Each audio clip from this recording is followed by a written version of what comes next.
When I first started bike packing, the seat pack made the most sense for me as most of my trips were on single track or some sort of rough or service roads. But as I've said a lot recently, innovation has really pushed the boundaries of what we're seeing in the bike packing world. So today we're going to talk about the AeroPack right here, Tailfin's modern interpretation of the traditional seat pack. Let's do it.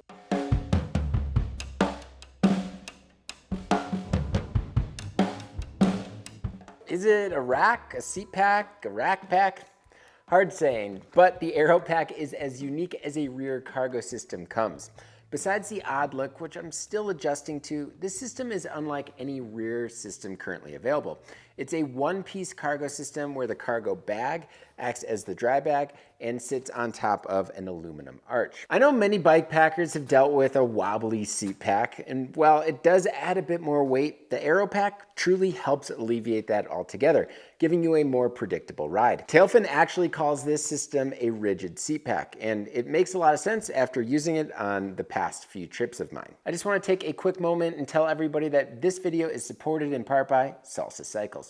Salsa developed the Cutthroat with the Tour Divide in mind, an extremely long mixed surface bike packing race.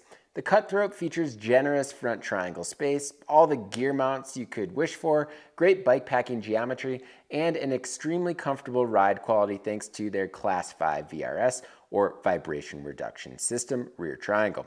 The bike may have been designed for the Tour Divide, but that also makes it an extremely capable machine for any bike packing adventure. So to learn more about the Cutthroat and Salsa Cycles, you can click on this card right here, and I also have a link in the description below. Tailfin has a lot of SKUs, which can complicate things a bit. As far as the AeroPack is concerned, however, it comes in 4 types: the carbon AeroPack with or without the pannier mounts, and the aluminum AeroPack with or without pannier mounts. This right here is the aluminum AeroPack with the pannier mounts, as you can see. This bag comes in at 1,103 grams with a bit of dirt on it, and has a weight capacity of 27 kilograms or nearly 60 pounds. That's quite a bit. The alloy arch comes with 3 pack mounts on the side here for extra cargo cages or any water storage, and it has a rubber protector here for the panniers. The arch here has a clearance of 29 by 2.9 inch tires or 27.5 by 3.5 inch tires. So the fully welded bag has a capacity of 20 liters. That's huge. I don't even think there's a seat pack that is that big. I never filled it up that much, but the 4 compression straps do help hug everything down tightly if you do. The bag also comes with an internal stabilizing frame, which not only helps with the stability, but also helps keep the shape for easy loading. The bag also has a small pocket on one side, and on the other side, an access to the main compartment of the bag. But because of this, the bag is not fully waterproof.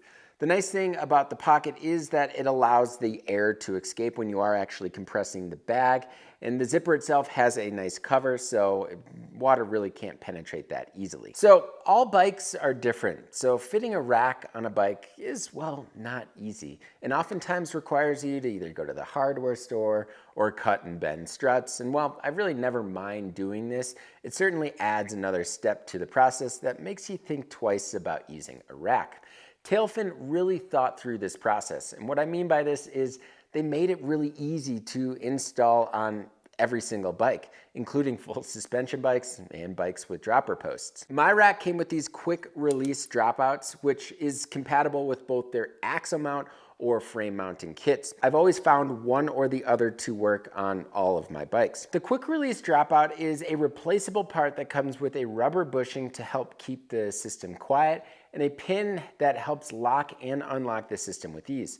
I use the AeroPack on a variety of bikes, and when I thought I struck out due to incompatibility, there was always an alternative to make it work. For example, the dropout shape on the new Moots Route ESC, the through axle system did not work, so I had to use the frame mounting kit, and it worked really nicely. I also tested the universal through axle kit with the AeroPack, and this was a really neat product that fits boost and non-boost based bikes and comes with swappable thread ends to fit the thread pitch standard on your specific bike. That said, if you want to save $15 and you know your through axle for your specific bike, you can just order the one that fits your bike. You can also opt to purchase the AeroPack without the quick release dropouts, and this will definitely save you some money, but I do think the quick release dropouts are one of the best features of the system. And with the quick release system, it'll allow you to easily pack the system on or off your bike. But if you have a way to install a rack already or mount on your bike, well, you might not need the quick release system. The final piece to the puzzle is installing the seat post clamp, which like the rest of the process is completely toolless and works on many diameters. So it will work on your seat post or your frame tubing. I've also noticed that the seat post strap has worn down over time, so this is something that will likely need to be replaced eventually. Overall, the process here is swift, headache-free, and very well thought out. Packing the bag is pretty darn easy. The bag comes with a gigantic roll top closure system, meaning you put everything you want inside and roll the top down. With items that expand, like say a sleeping bag or down jacket, it does take some getting used to. It almost kind of entices you to add an extra dry bag, but that's definitely not necessary because this is a compression system in the first place with the 4 compression straps. The beauty of the large capacity is, well, you can fit the kitchen sink in here. It packs down with less gear really well.